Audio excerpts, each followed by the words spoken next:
That hospital room was quieter than any courtroom that had ever signed a divorce decree. The machines kept breathing for him because there was no one else left who wanted to.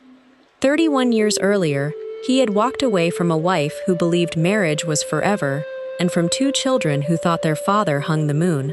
He traded birthday parties for hotel suites, bedtime stories for whispered promises to another woman, and a home filled with laughter for a future that looked brighter only because he refused to look closely. By the time he finally understood the price of what he had done, every choice had come back to meet him. The woman he chased was gone, his children were strangers, his health was failing, and the only person who still remembered the man he used to be was the woman whose heart he had shattered decades before. This isn't just a story about betrayal. It's a story about time, regret, forgiveness, and the quiet way life has of returning every debt we think we've escaped. There are moments that change a life forever, moments that seem ordinary while they are happening, but later become impossible to forget. A single conversation, a suitcase carried through the front door, a wedding ring left on a kitchen counter, a child waiting at a window long after sunset because someone promised they would be home for dinner. Most people believe karma arrives like lightning, loud enough for everyone to witness. Life tells a different story. Sometimes it moves with extraordinary patience, allowing years to pass while people convince themselves they escaped the consequences of their choices. Then one ordinary morning, when the mirrors reveal a face that has grown older and the house has become painfully quiet, every forgotten decision begins knocking one by one. If you've ever loved someone with your whole heart, if you've ever watched a family change in ways no one imagined, or if you've ever wondered whether people truly pay for the pain they cause, stay with me until the very end, because what happened in this story left even those closest to it searching for answers they never expected to find. Before we dive deeper, let us know in the comments where you're watching from. We'd love to hear from you. And don't forget to hit that subscribe button so you never miss any of our upcoming videos. In the quiet suburbs outside Columbus, Ohio, lived Claire Bennett, a woman whose kindness seemed almost impossible to exhaust. She had spent 24 years building a marriage one ordinary day at a time. She remembered birthdays without calendars, packed lunches before sunrise, stayed awake through fevers, celebrated promotions that weren't her own, and believed with every part of herself that love wasn't measured by grand declarations, but by thousands of small choices repeated faithfully over the years. Her husband, Michael Bennett, had once believed that too, or at least he had when they were young. Claire and Michael Bennett had met long before success found either of them. They were both in their early 20s when they crossed paths at a neighborhood volunteer fundraiser outside Cleveland. Michael had been helping unload boxes from the back of a pickup truck while Claire was organizing donations inside a crowded community hall.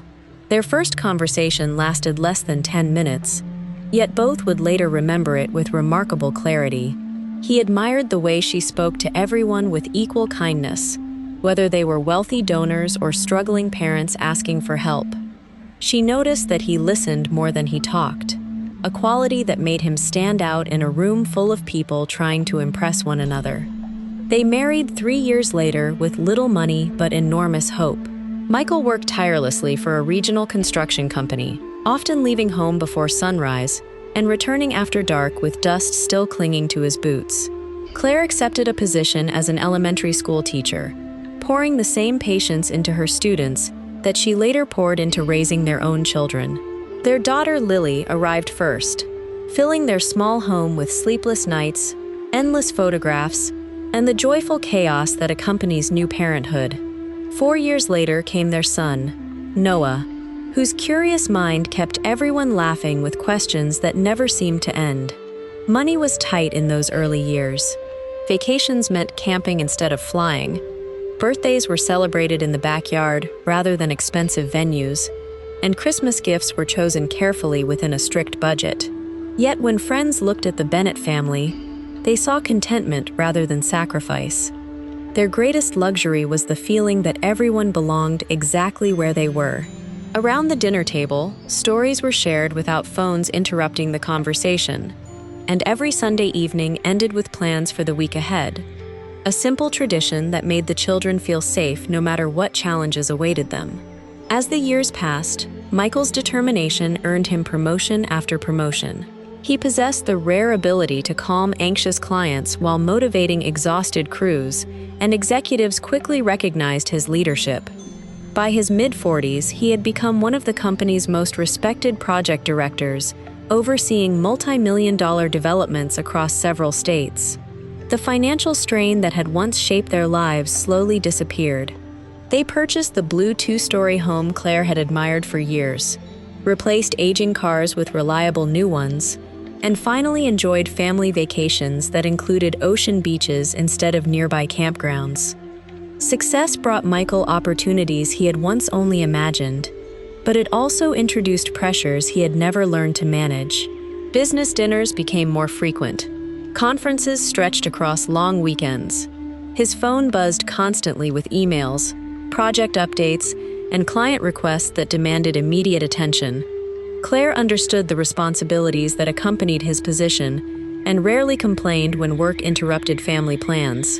Instead, she adapted. If Michael missed dinner, she kept his plate warm.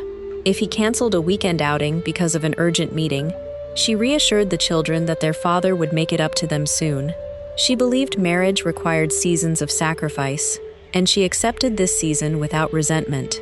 What she couldn't see was that Michael had begun measuring his worth almost entirely through professional success. Every completed project delivered only temporary satisfaction before another challenge demanded his attention. The applause from colleagues faded quickly, leaving him searching for something he couldn't clearly define. He wasn't unhappy with Claire or the children. He simply no longer recognized the man staring back at him in the mirror each morning, and instead of confronting those feelings honestly, he convinced himself the answer must exist somewhere outside the life he had spent decades building. Claire noticed subtle changes long before she understood their meaning. Michael laughed less freely than he once had.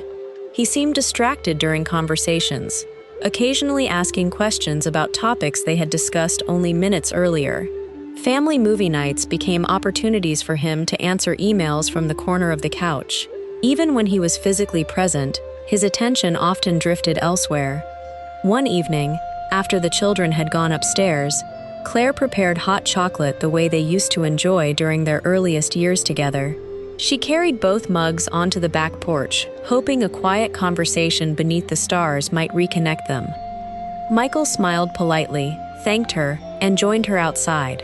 They talked about Noah's baseball season, Lily's college applications, rising grocery prices, and neighborhood news.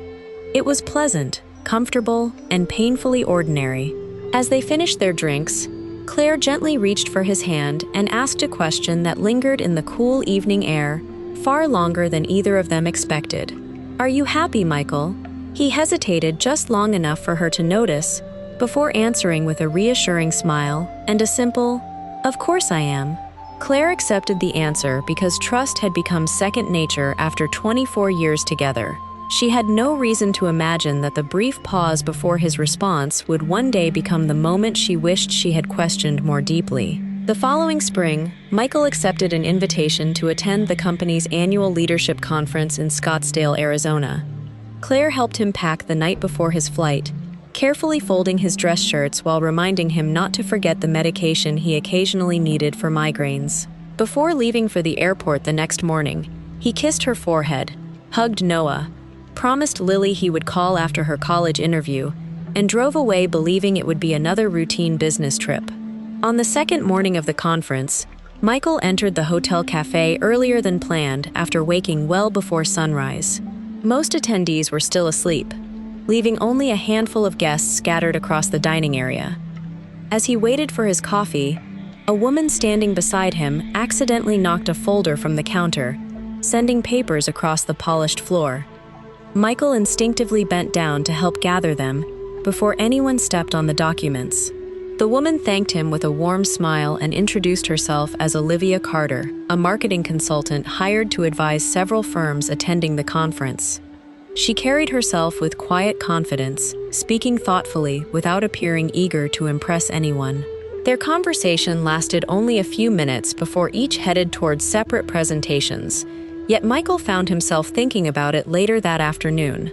Over the next several days, chance placed them in the same breakout sessions, the same networking dinners, and even the same airport lounge while waiting for delayed flights home.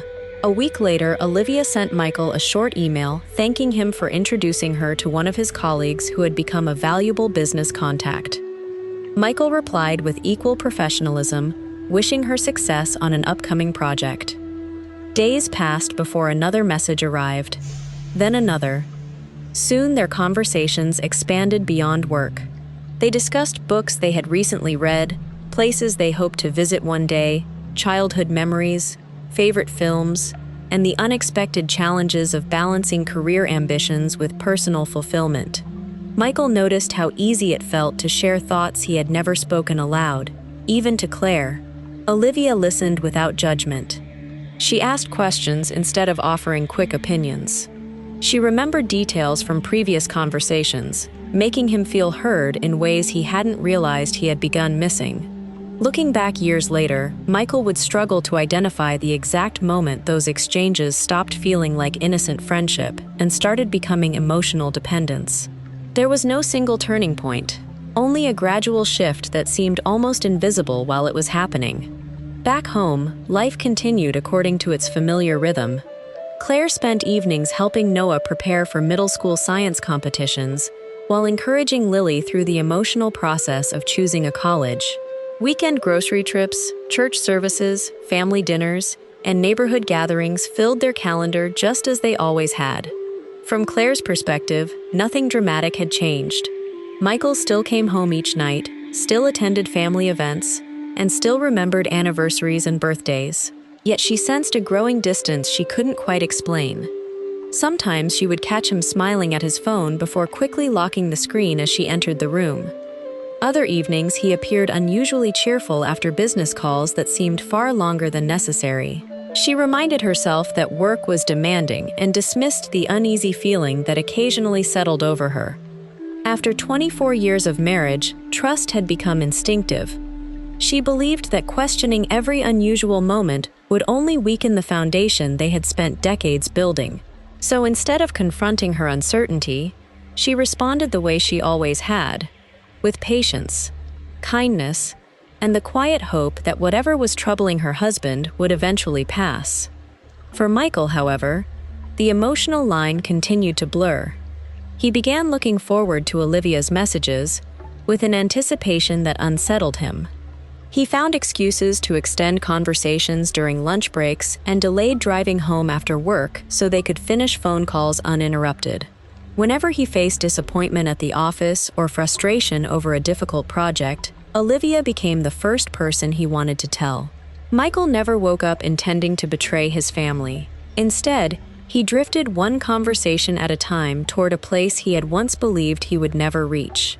Claire's concern deepened one rainy Thursday evening when Michael returned home nearly 2 hours later than expected. He apologized, explaining that an important client meeting had run longer than planned, then headed upstairs to shower before dinner. As she gathered his jacket to hang it in the hallway closet, a folded receipt slipped from the inside pocket onto the hardwood floor. It was from a quiet Italian restaurant downtown, dated earlier that afternoon. 2 entrees, 2 desserts, a bottle of wine.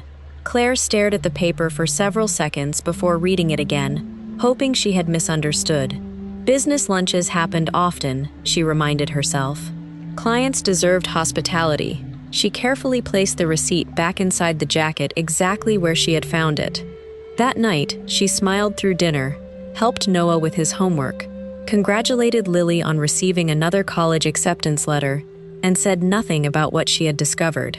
But long after everyone else had gone to sleep, Claire lay awake beside the man she had trusted for more than 2 decades, listening to the steady rhythm of his breathing, while a single question quietly settled into her heart.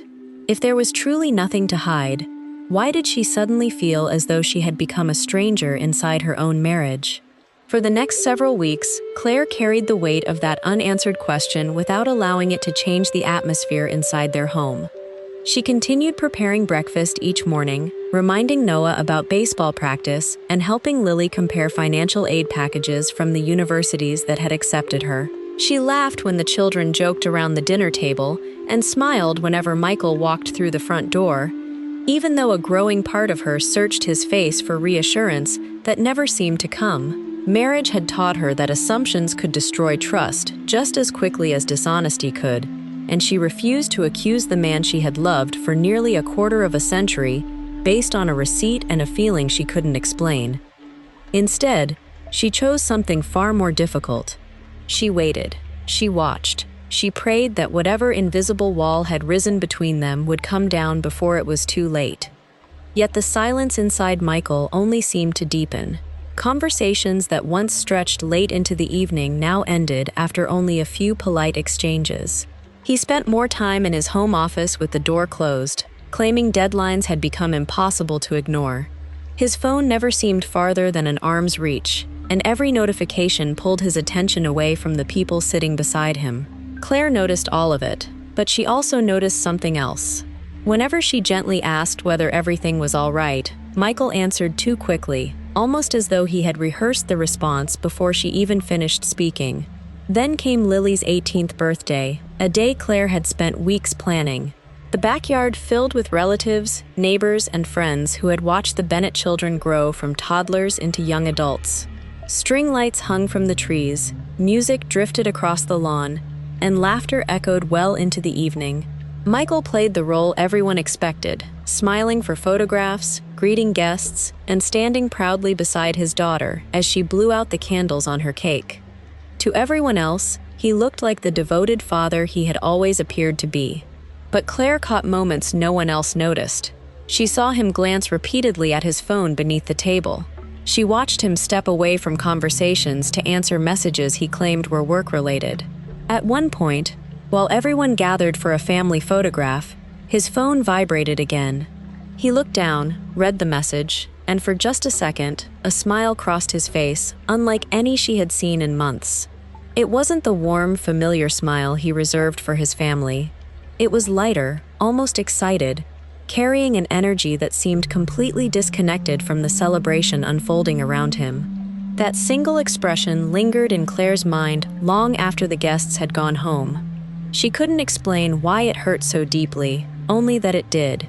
A few days later, while organizing laundry, Claire accidentally picked up Michael's tablet instead of her own. The screen lit up before she realized her mistake. A message notification appeared across the display before disappearing almost instantly. She hadn't intended to read it, but a single sentence remained long enough to catch her eye. "I already miss you." There was no name visible, only the words themselves. Her hands froze. She set the tablet back on the dresser exactly where she had found it and stood motionless for several minutes, hoping she had misunderstood what she'd seen. Throughout the afternoon, she replayed every conversation from the previous year, searching for some innocent explanation that would quiet the growing fear inside her. Maybe it was a colleague. Maybe it referred to a project ending. Maybe she was allowing anxiety to create a story that wasn't there. But deep down, another voice had begun speaking, one she had resisted listening to for weeks. It whispered that trust wasn't disappearing because of her imagination. It was disappearing because something real had already changed. That evening, after Noah had gone to a friend's house and Lily left for a study session, Claire finally asked Michael if they could talk. There was no anger in her voice, only exhaustion.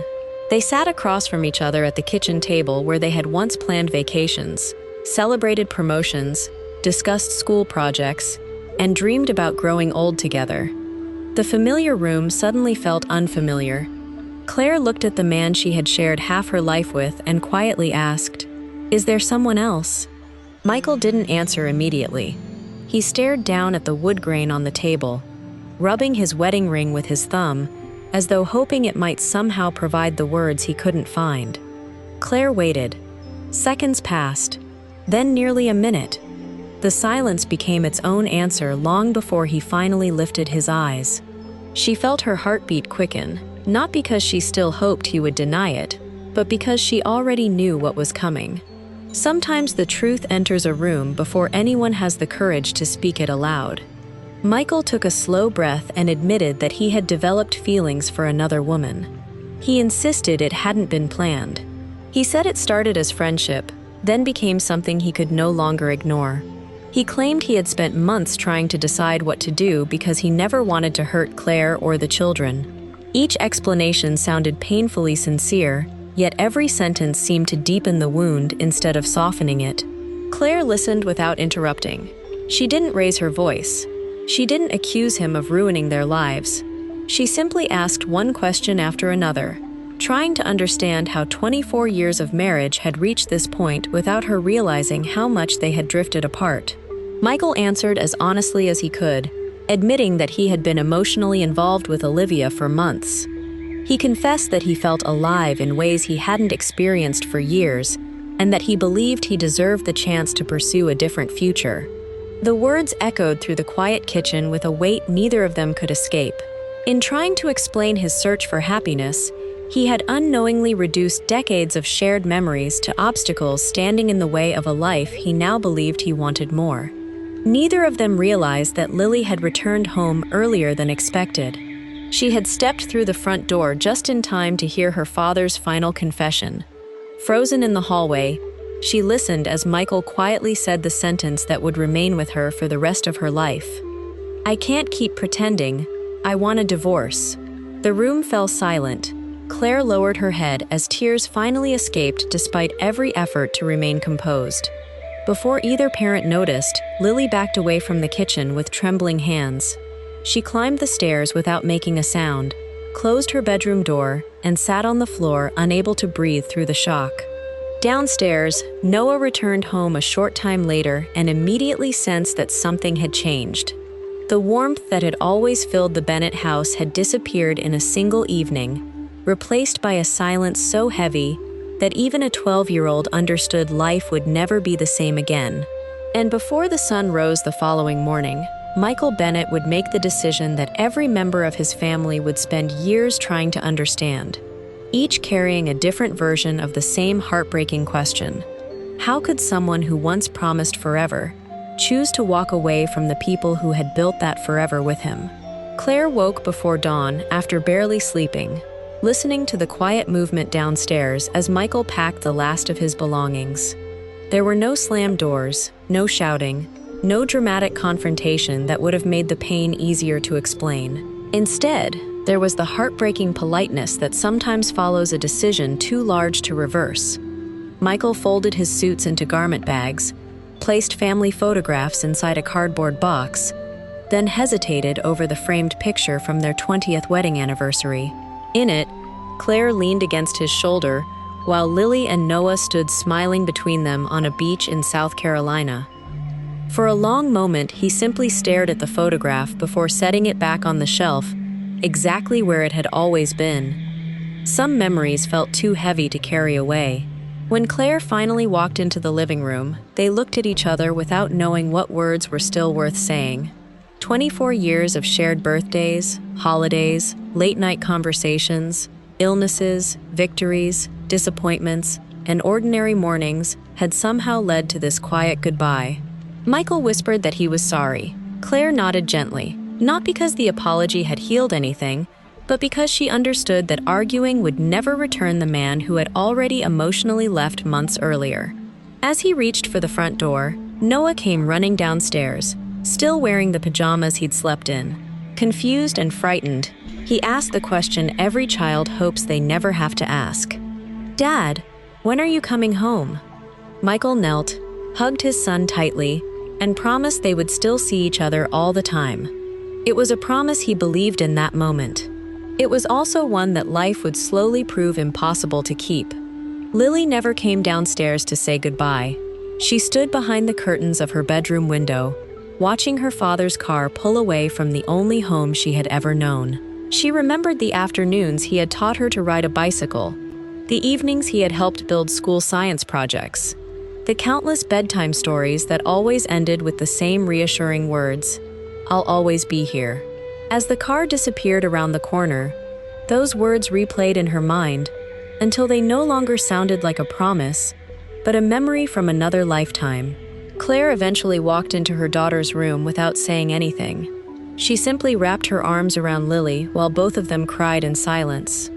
Across the hallway, Noah sat on the edge of his bed, staring at the baseball glove his father had given him the previous Christmas. Children often believe they somehow caused the changes happening around them, and despite Claire's repeated reassurance, Noah quietly wondered whether better grades, fewer mistakes, or being a little easier to raise might have convinced his father to stay. Those questions settled deep inside both children, shaping the way they would view love and trust for years to come. Meanwhile, Michael convinced himself that the most difficult part was over. He moved into Olivia Carter's upscale condominium, overlooking the city skyline, where everything felt exciting simply because it was unfamiliar. The apartment looked nothing like the family home he had left behind. Modern artwork covered the walls, floor-to-ceiling windows overlooked glittering streets below, and every room seemed designed for a fresh beginning. Friends from work congratulated him on embracing a new chapter, some quietly admitting they admired his courage for pursuing happiness, rather than remaining in what they assumed had become an unhappy marriage. Social media reflected the same polished image: weekend trips to Napa Valley, sunset dinners overlooking the Pacific Ocean, Broadway shows during business visits to New York. Photographs captured laughter, expensive restaurants, and smiling faces that suggested every difficult decision had already been justified. Back in Columbus, Claire faced a future she had never imagined having to build alone. The first few months were filled with practical realities that left little time to process her grief. Meetings with attorneys, mortgage payments that suddenly depended on a single income, insurance paperwork, explaining the situation to relatives who didn't know what to say. Through it all, she made one decision she would never abandon. Whatever pain existed between her and Michael would never become a weapon against their children. She refused to speak about him with bitterness, even on the days when anger would have been easier than grace. When Noah asked why his father no longer lived with them, she answered honestly without turning the conversation into an attack. When Lily declared she never wanted to speak to Michael again, Claire encouraged her not to make permanent decisions while her heart was still breaking. Healing, she reminded them, did not happen because people pretended nothing had changed. It happened one day at a time through choices that were often difficult and rarely noticed by anyone else. Months turned into years, and while Claire slowly rebuilt a life defined by resilience rather than disappointment, Michael's new relationship began losing the effortless excitement that had once seemed so irresistible. Olivia was intelligent, ambitious, and deeply committed to her own career. She traveled frequently, accepted consulting projects across the country, and valued independence in ways that differed greatly from the family-centered life Michael had known with Claire. At first, those differences felt refreshing. They admired each other's success and enjoyed the freedom to pursue separate goals without explanation. But everyday life eventually replaced the excitement of stolen weekends and carefully planned dates. Bills needed paying, household responsibilities required compromise, career demands created competing priorities. Conversations that once flowed easily became shorter, interrupted by business calls and travel schedules. Michael gradually discovered something he had never considered while imagining a different future. Every relationship eventually leaves the honeymoon behind and enters ordinary life. The excitement that had once convinced him he had found lasting happiness began giving way to the same routines he had hoped to escape. Yet this time, there were no children laughing in the next room, no shared history stretching back decades, and no foundation built through years of weathering life's hardest seasons together. He had exchanged familiarity for novelty, believing novelty would last forever.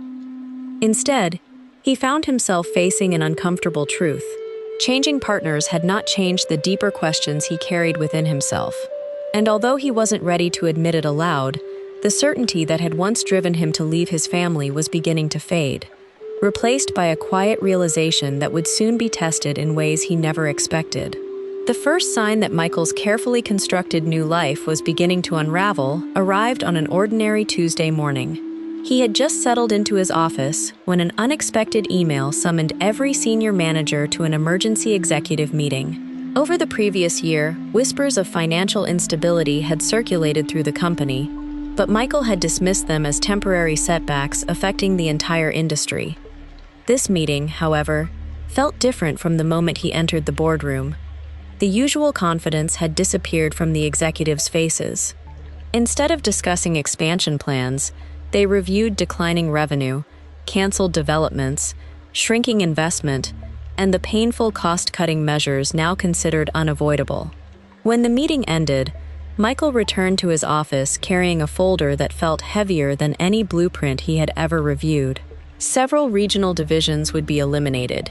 Senior leadership positions would be consolidated.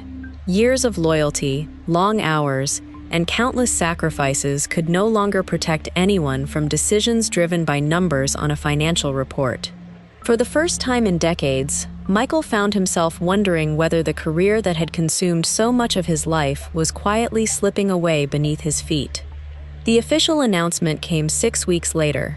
Michael's position was among those eliminated during the company's restructuring. His supervisor, a man who had worked alongside him for nearly 15 years, struggled to maintain eye contact while explaining that the decision reflected economic realities rather than personal performance. There would be a severance package, career transition assistance, and glowing recommendations for future employers. None of it softened the humiliation Michael felt as he packed family photographs, framed awards, and personal belongings into another cardboard box, remarkably similar to the one he had carried out of his family home years earlier. As he walked through the office one final time, colleagues stopped to shake his hand, offering encouragement and promises to stay in touch. Some genuinely meant it. Others simply didn't know what else to say. By the time he reached the parking garage, Michael realized he had nowhere urgent to be. For more than 25 years, his identity had been inseparable from his profession. Every promotion had reinforced the belief that success defined his value. Now the office building disappeared behind him in the rearview mirror, while a painful question settled into the silence inside his car. Without the title, without the authority, without the endless meetings and deadlines, who exactly was he? Olivia did her best to reassure him during those first difficult months. She encouraged him to enjoy the unexpected break after years of relentless work, reminding him that someone with his experience would surely find another executive position. Michael appreciated her optimism and devoted himself to submitting applications, reconnecting with former colleagues, and attending interviews across several states. Yet the employment market had changed considerably since he last searched for a job. Several interviews ended with compliments about his impressive resume, followed by polite rejection emails thanking him for his interest. Weeks became months. Savings that had once seemed more than sufficient gradually began shrinking under mortgage payments, healthcare costs, travel expenses, and everyday living. Michael tried hiding his growing anxiety, but financial pressure has a way of changing conversations inside any relationship. Small disagreements over spending slowly became recurring arguments. Olivia questioned whether they should postpone vacations. Michael became defensive whenever finances were mentioned, interpreting practical concerns as criticism of his inability to provide the lifestyle they had once enjoyed. Neither of them intended to hurt the other, yet disappointment quietly entered conversations that had once been filled with excitement and possibility. As the strain increased, Olivia accepted more consulting assignments in different cities, often leaving home for weeks at a time. She insisted the additional work would help stabilize their finances until Michael found another position, and on the surface, her reasoning made perfect sense.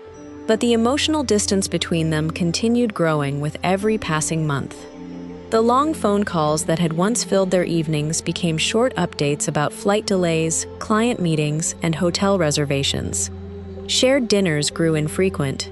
Weekends together became increasingly rare. Michael occasionally suggested taking a few days away to reconnect, but Olivia almost always had another project demanding her attention. He couldn't ignore the irony. Years earlier, he had allowed work and emotional distance to weaken his marriage with Claire. Now he sat alone in another relationship, watching similar patterns unfold from the opposite side. The realization was deeply uncomfortable because it forced him to confront a truth he had avoided for years. The dissatisfaction he had blamed on his marriage had never truly disappeared. It had simply followed him into a different life. Then came the afternoon that changed everything. Michael returned home earlier than expected after another unsuccessful interview several hours away. The condominium felt unusually quiet. Olivia's favorite coffee mug was gone from the kitchen counter. Several framed photographs had disappeared from the bookshelf. The bedroom closet, once crowded with designer dresses and travel luggage, stood almost empty. At first, he assumed she had left for another business trip until he noticed a neatly folded envelope resting on the dining table beside her apartment keys. His hands trembled as he opened it. The letter was brief, respectful, and painfully final. Olivia wrote that she cared about him deeply but no longer believed they wanted the same future. The past few years had changed them both. She had accepted a permanent position with a firm in Seattle and intended to begin a new chapter there. She wished him peace, hoped he would eventually find happiness, and apologized for causing additional pain. Michael lowered himself into a chair and stared out the window as evening settled over the city skyline. The apartment that had once symbolized freedom now echoed with a loneliness he had never imagined possible.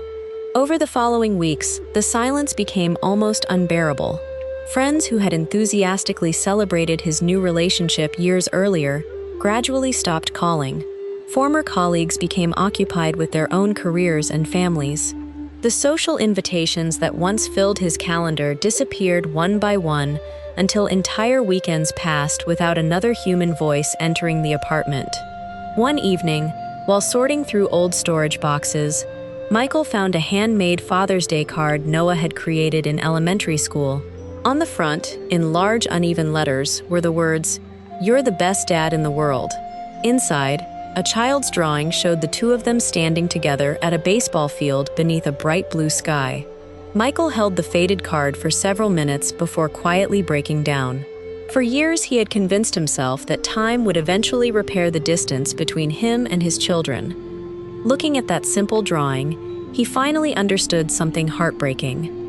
Children grow up while adults assume there will always be another opportunity to make things right. The years he had missed could never be recreated.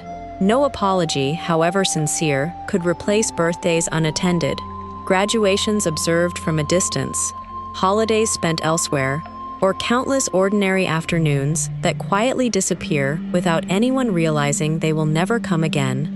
And as he reached for his phone that evening, searching for the courage to call the daughter who had not spoken to him in nearly 15 years, he had no idea that an even greater trial was already beginning to unfold within his own body. Michael stared at Lily's contact information for nearly 20 minutes before finally pressing the call button. His heart pounded with the nervousness of a man who had once negotiated multi-million-dollar contracts without hesitation, yet now found himself terrified of hearing his own daughter's voice. The phone rang once, then twice, then a third time before switching to voicemail. He waited a few moments after the tone, hoping words would come naturally, but none did. At last he quietly said, "Hi, Lily. It's Dad. I know you probably weren't expecting to hear from me. I just wanted to tell you I've been thinking about you. I hope you're doing well. I hope life has been kind to you. You don't have to call me back if you're not ready. I only wanted you to know that I love you, and I'm sorry." He ended the message and sat motionless, staring at the dark screen in his hand. The following morning, he checked his phone before getting out of bed. No missed calls. By lunchtime, he checked again. Nothing. Days passed without a response. Eventually, he stopped expecting one, though he never stopped hoping. Every few weeks, he would send a short text on birthdays, holidays, or important milestones he learned about through relatives. Most remained unanswered. A few were marked as delivered, but never opened. Silence had become the language his daughter spoke to him, and he understood that he had taught it to her through years of absence. Noah's relationship with Michael followed a different path, though it carried its own quiet sorrow. Unlike his sister, Noah occasionally answered phone calls and accepted invitations for lunch, but the warmth that had once defined their bond had disappeared. Their conversations rarely moved beyond work, sports, or the weather. There were long pauses neither of them knew how to fill. Michael wanted to ask about Noah's dreams, his friendships, the woman he had recently begun dating, and whether he was truly happy. But every question felt strangely out of place after years of missed opportunities. Noah answered politely without offering much beyond what was asked. Respect remained where closeness once lived. One afternoon, after sharing a meal that felt more like two co-workers meeting than a father and son reconnecting, Michael gathered the courage to apologize. He admitted he had failed Noah in ways no parent ever should, and said there wasn't a single day he didn't wish he could go back and make different choices. Noah listened quietly before looking out the restaurant window for several moments. Finally, he spoke in a calm voice that carried no anger, only exhaustion. "I believe you're sorry, Dad. I really do. But when someone misses enough of your life, you eventually stop knowing where they belong in it." The words weren't spoken to punish Michael. They were spoken because they were true. That truth followed him all the way home. While Michael wrestled with regret, Claire continued building a life that no longer revolved around the past. Years of determination had earned her a respected position within the school district, where younger teachers often sought her advice during difficult moments. She had become known not only for her professionalism but also for the compassion she extended to children carrying burdens beyond their age. Colleagues often wondered how someone who had experienced so much personal disappointment could remain so patient and encouraging. Claire never shared the details of her private life unless asked directly. She simply believed pain could either harden a person or deepen their capacity for kindness. She chose the second path every single day. At home, family traditions slowly evolved rather than disappearing. Thanksgiving dinners still filled the house with laughter. Christmas mornings remained joyful even as Lily and Noah grew into independent adults. The empty chair Michael once occupied eventually stopped feeling like an open wound and became something quieter, a reminder that life continues moving, even when it takes directions no one expected. Claire had learned to carry her memories without allowing them to define every future moment. It was a difficult lesson, but one she hoped her children would eventually learn as well. Then, during what should have been an ordinary annual physical, Michael received news that altered everything. He had been feeling unusually tired for several months, attributing the fatigue to stress, poor sleep, and the emotional strain of unemployment. His physician ordered additional tests after noticing irregularities during the examination. A few days later, Michael returned expecting routine reassurance. Instead, the cardiologist explained that his heart showed signs of significant damage. Years of untreated high blood pressure, chronic stress, and delayed medical care had quietly taken their toll. Medication could help manage the condition, but the damage could not simply be reversed. Depending on how his health progressed, more serious intervention might eventually become necessary. Michael listened in stunned silence while the specialist discussed treatment plans, dietary changes, follow-up appointments, and the importance of having a reliable support system. That final phrase lingered in his mind long after the consultation ended. A reliable support system. As he completed the hospital paperwork, one section asked for the name of an emergency contact. He stared at the blank line for nearly a minute. His parents had passed away years earlier. Olivia was living across the country. Lily no longer spoke to him. Noah remained distant despite his kindness. After another long pause, Michael left the space empty and quietly handed the clipboard back to the receptionist. One rainy afternoon, after another lengthy examination, Michael walked through the hospital parking lot under a gray sky, clutching a folder filled with medical instructions. His phone remained silent inside his jacket pocket. There was no one expecting an update, no family member asking how the appointment had gone, no familiar voice waiting to reassure him that everything would be all right. For the first time since leaving Claire all those years ago, he fully understood that loneliness is rarely the absence of people. More often, it is the absence of the people whose presence once made every difficult day easier to endure. Several months later, Michael collapsed while walking from his mailbox to his front door. A neighbor spotted him lying on the sidewalk and immediately called emergency services. By the time he regained consciousness, bright hospital lights filled his vision and unfamiliar voices moved quickly around his bed. The cardiologist explained that his condition had worsened more rapidly than expected. Surgery would likely be necessary if they hoped to prevent further damage. Again, paperwork was placed before him requesting an emergency contact. Again, he stared at the empty line with trembling hands. This time, the silence felt almost unbearable. The nurse gently reminded him that someone should be informed about his condition in case important medical decisions became necessary. Michael nodded without answering. For years, he had believed he could rebuild broken relationships whenever the timing felt right. Sitting alone beneath the steady rhythm of hospital monitors, he finally realized that life does not always wait for people to become ready. Some opportunities quietly disappear while we convince ourselves there will always be another tomorrow. Claire was finishing paperwork in her classroom when her cell phone vibrated across the corner of her desk. The students had already gone home, and the late afternoon sun stretched long shadows across rows of empty desks. She almost ignored the unfamiliar number, assuming it was another telemarketer or school-related inquiry, but something prompted her to answer. A calm voice introduced itself as a hospital social worker before asking a question Claire never imagined she would hear. "Mrs. Bennett, I apologize for contacting you unexpectedly. We understand you are divorced from Mr. Michael Bennett, but your name was found among his previous emergency records. He has been admitted following a serious cardiac event. He's stable for now, but he doesn't have anyone listed as a current emergency contact. We weren't certain whether you would want to know." For several seconds, Claire couldn't respond. She closed her eyes and leaned against her desk, allowing the words to settle. Images she hadn't thought about in years returned without invitation. Their wedding day, the birth of Lily, Noah learning to throw his first baseball, the morning Michael carried his suitcases through the front door for the last time. Some memories still hurt. Others simply reminded her that an entire lifetime had once existed before everything changed. Finally, Claire thanked the social worker for calling and quietly said she would think about what to do. That evening, she sat alone on the back porch after sunset, holding a cup of tea that had long since grown cold. She hadn't told Lily or Noah about the phone call. She wasn't hiding anything from them.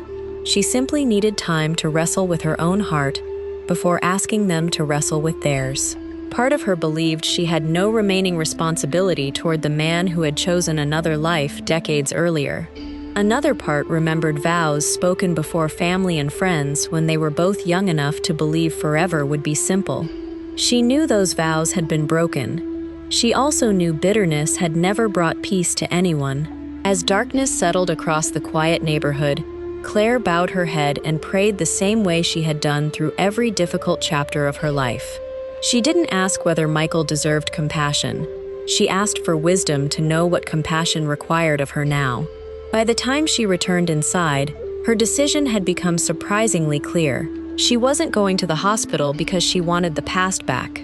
She was going because she refused to become someone whose actions were controlled by old wounds.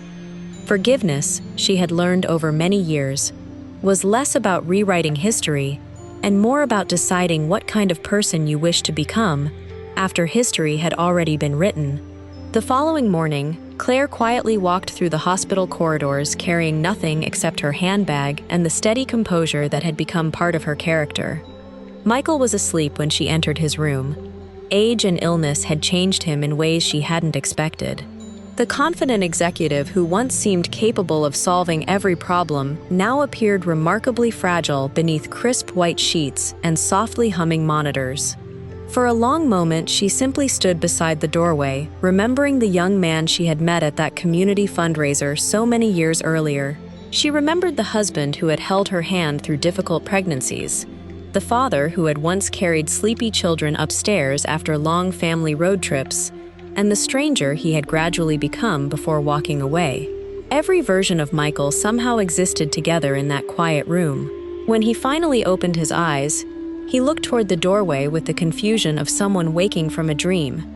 It took several seconds before recognition settled across his face. His lips parted, but no words came. Tears filled his eyes almost immediately. Claire offered a small, gentle smile and pulled a chair beside the bed. "Hello, Michael," she said softly. "You gave everyone quite a scare." Michael struggled to understand why she was there. After the doctors completed their morning rounds, the room fell quiet again. He looked at Claire with a mixture of gratitude and disbelief, before finally asking the question that had been weighing on his mind since she walked through the door. "Why did you come?" Claire considered the question carefully before answering. She could have reminded him of everything she had endured after he left.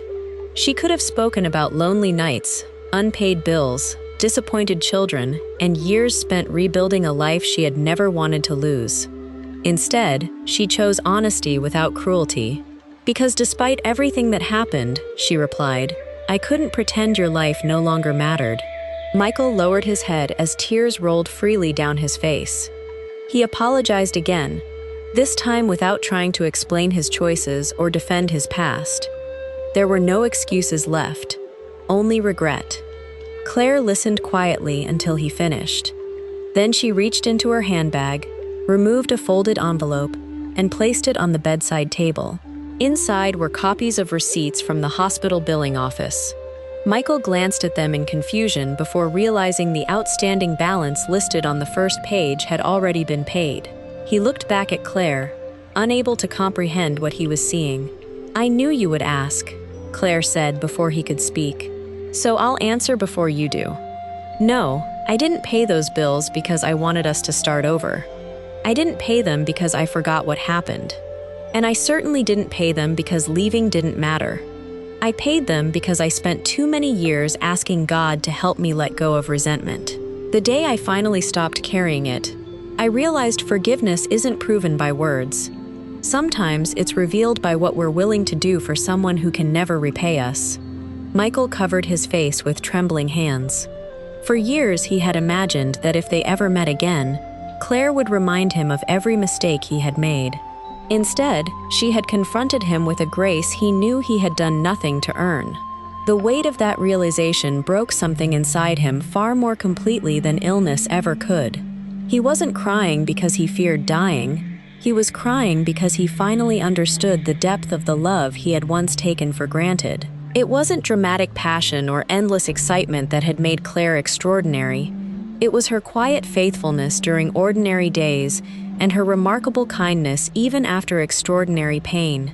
News of Michael's hospitalization eventually reached Lily and Noah through Claire. Their reactions could not have been more different. Noah immediately asked for the hospital room number, saying only that regardless of everything that had happened, he didn't want his father facing surgery alone. Lily remained silent for several moments after hearing the news. Claire didn't pressure her to respond. She simply listened. Finally, Lily admitted that she didn't know what she felt anymore. The anger that had consumed her for years had gradually faded, but it had been replaced by something far more complicated: distance. She no longer spent her days wishing her father would come back because she had built a life that no longer depended on his presence. Yet hearing that he was seriously ill awakened memories she thought had disappeared long ago. She remembered sitting on his shoulders during 4th of July parades, learning to drive in the empty parking lot of a shopping center on Sunday mornings, and dancing on his feet in the kitchen while he hummed old songs from the radio. Those memories had never truly vanished. They had simply been buried beneath years of disappointment. As she ended the call with her mother, Lily quietly stared out her apartment window for a long time before picking up her car keys. She wasn't certain what she would say when she saw her father again. She only knew that some conversations become too important to postpone until tomorrow, because tomorrow is a promise life has never guaranteed anyone. Lily arrived at the hospital just after sunrise, long before visiting hours became busy. She had barely slept the night before, replaying memories she had spent years trying to forget. Every mile of the drive seemed to carry her farther into a past she had carefully kept locked away. She wasn't coming because all the pain had disappeared. She wasn't coming because one apology could erase decades of absence. She came because somewhere beneath the disappointment lived a little girl who had once believed her father could fix anything, and she needed to finally say the words that child had never been given the chance to speak. As she stepped off the elevator and followed the signs toward the cardiac unit, she noticed families gathered outside patient rooms holding flowers, coffee cups, and overnight bags. Husbands comforted wives. Adult children laughed softly with aging parents. Grandchildren carried handmade cards decorated with bright crayons. Watching those ordinary moments stirred something deep within her. They reminded her of everything she and her family had once shared before one decision quietly divided their lives into two completely different stories. When she reached Michael's room, she stopped outside the partially open door. Through the narrow gap, she saw him asleep beneath crisp white blankets, looking older and more fragile than she had ever imagined. For the first time since she was 18 years old, the anger she had carried so faithfully gave way to something else.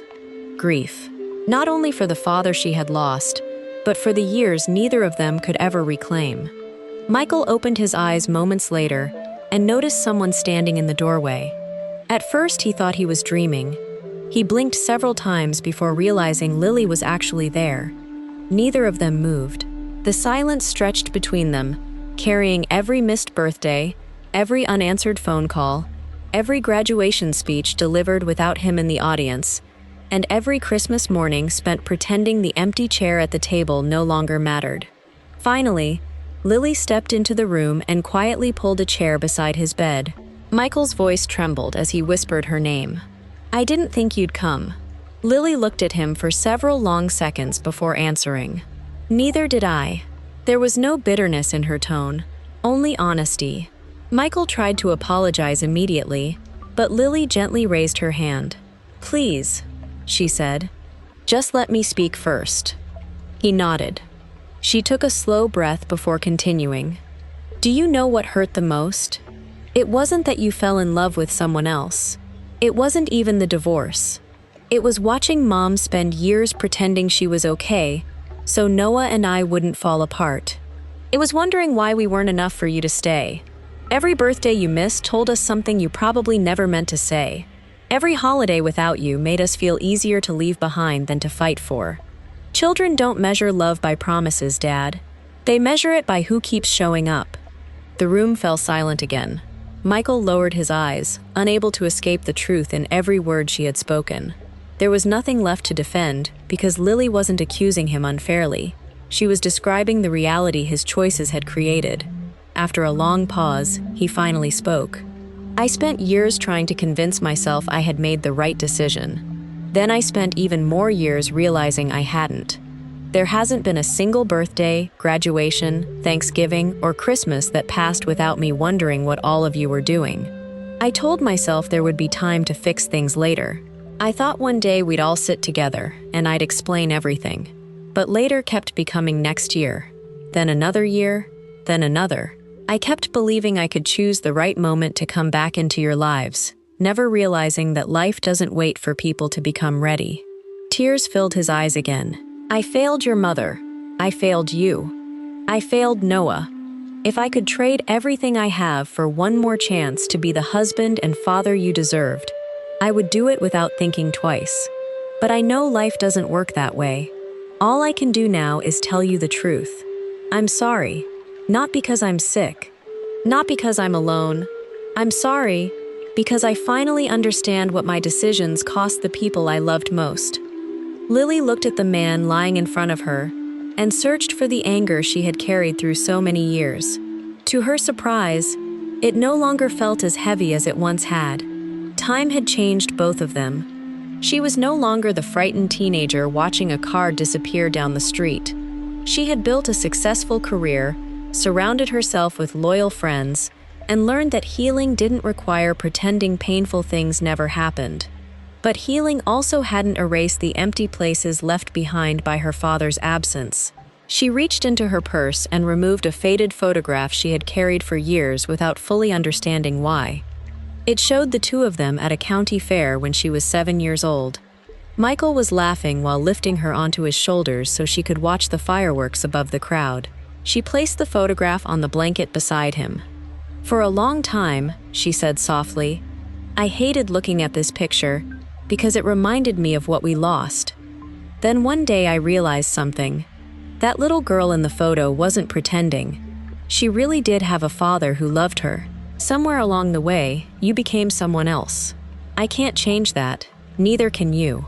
She paused before continuing. "I forgive you, Dad." Michael closed his eyes as tears streamed down his face. Before he could speak, Lily gently added the words he had feared and expected all at once. "Forgiveness doesn't mean we get those years back. It doesn't mean everything becomes the way it used to be. Some things never return once they're gone. But I don't want to spend the rest of my life carrying anger that belongs in the past. I'm letting it go because I need peace too." Later that afternoon, Noah arrived carrying a small paper bag from Michael's favorite neighborhood deli, remembering a sandwich his father used to order after every Little League game. Claire was already sitting beside the window reading quietly while Michael rested. As Noah entered the room and saw Lily sitting beside their father, he smiled with gentle surprise before taking the chair on the opposite side of the bed. For the first time in more than 2 decades, the 4 people who had once called themselves a family shared the same room. No one pretended the past hadn't happened. No one tried to recreate the life they had lost. Instead, they talked about ordinary memories that had somehow survived everything else. Noah laughed about the time Michael accidentally burned hamburgers during a backyard barbecue because he became too competitive while playing catch. Lily remembered family road trips where Claire insisted everyone sing along to old songs on the radio even when no one knew the lyrics. Claire smiled quietly as she listened, occasionally correcting small details that time had blurred. The conversation wasn't remarkable because it erased old pain. It was remarkable because everyone present had finally stopped allowing that pain to speak louder than love. In that simple hospital room, surrounded by beeping monitors and fading afternoon sunlight, Michael understood the greatest lesson of his life. Karma had never been about losing his career, his relationship with Olivia, his money, or even his health. The deepest consequence of his choices was living long enough to fully understand what faithful love had looked like only after he had walked away from it. And although forgiveness had opened a door he never believed would open again, he also understood that some treasures, once carelessly surrendered, can never be completely recovered. The years were gone forever. All that remained was the chance to spend whatever time he had left becoming the man he should have been from the very beginning. The months that followed were measured less by dramatic events and more by quiet moments that slowly stitched together what could still be saved. Michael's surgery was successful, though his recovery demanded patience he had never possessed during the busiest years of his career. Physical therapy replaced executive meetings. Morning walks took the place of cross-country business flights. Follow-up appointments filled the calendar that had once been crowded with conferences and deadlines. For the first time in decades, life moved at a pace slow enough for him to notice the things he had overlooked for years. Noah visited every Saturday whenever work allowed, sometimes bringing lunch, other times simply sitting beside his father while they watched a baseball game on television. Their conversations remained simple, but they were real. They discussed ordinary subjects: the weather, favorite players, neighborhood changes, recipes Noah was trying to learn, and the small victories that came with recovery. Michael no longer expected instant reconciliation. He had finally learned that trust returns the same way it is built, one consistent action at a time. Every visit felt like a gift rather than an obligation, and he guarded those moments with the gratitude of someone who understood they had once seemed impossible. Lily's healing unfolded differently. She still struggled with memories that surfaced without warning, especially during holidays and family celebrations. There were moments when she looked across a crowded room and instinctively remembered the years her father wasn't there. Those memories never disappeared completely, but they gradually lost their power to control her future. She invited Michael to a small dinner on his birthday the following year. It wasn't an elaborate celebration, just a quiet evening at her home with Noah and Claire present. Michael almost declined because he feared making everyone uncomfortable, but Claire encouraged him to come. As they gathered around the table, Lily placed a homemade birthday cake in front of him. Michael stared at the candles with tears forming once again. "Make a wish," Noah joked with a smile.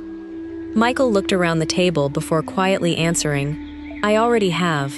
No one spoke for several seconds because everyone understood exactly what he meant. The family sitting around that table didn't resemble the one they had been 30 years earlier, but it represented something equally meaningful. It was proof that while broken things may never return to their original form, they can still carry extraordinary beauty when people choose grace over resentment. Claire remained exactly who she had always been, steady in ways that rarely attracted attention but quietly transformed everyone around her. She never attempted to rewrite history or pretend the years of heartbreak hadn't happened. If anything, she honored the truth by refusing to minimize it. When friends asked why she had chosen compassion after everything Michael had done, she answered with remarkable simplicity. "Forgiveness doesn't excuse someone's actions," she would say. "It simply refuses to let those actions decide the rest of your life." She had discovered that peace wasn't found by waiting for perfect justice or perfect apologies. Peace arrived the moment she stopped allowing yesterday's wounds to steal tomorrow's joy. Michael often told people that Claire had taught him the greatest lesson of his life without ever trying to teach it.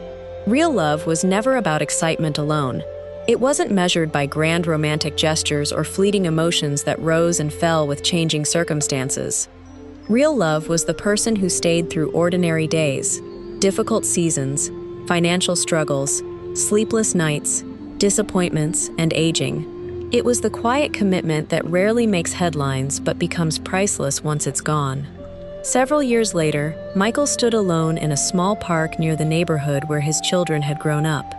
His hair had turned completely gray, and the confident stride that once defined him had become slower, softened by age and experience. Children laughed on a nearby playground while parents watched from shaded benches.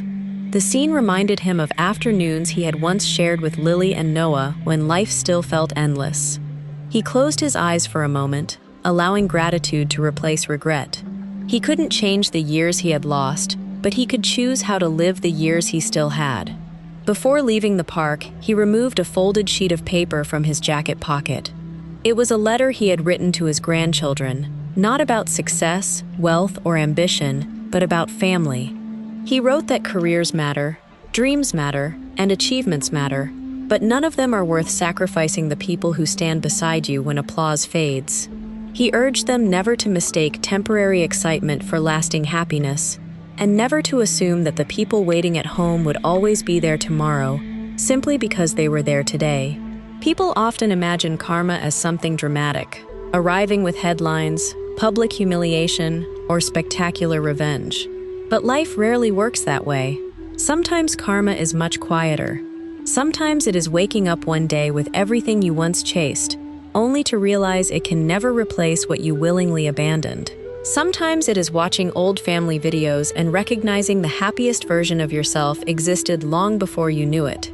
Sometimes it is understanding that forgiveness may be offered, but time never is.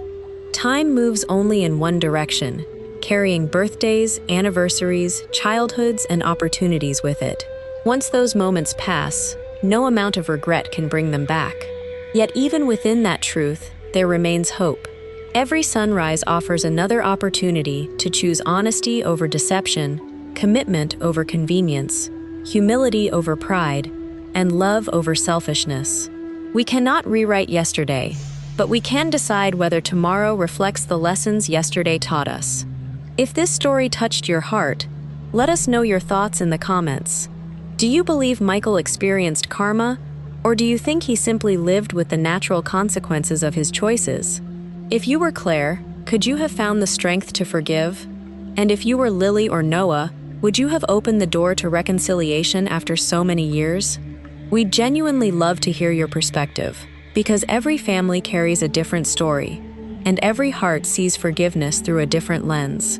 If you enjoyed this story, don't forget to like this video, subscribe to the channel, and turn on notifications so you never miss our next unforgettable story about love, loss, redemption, and the life-changing choices that remind us what truly matters.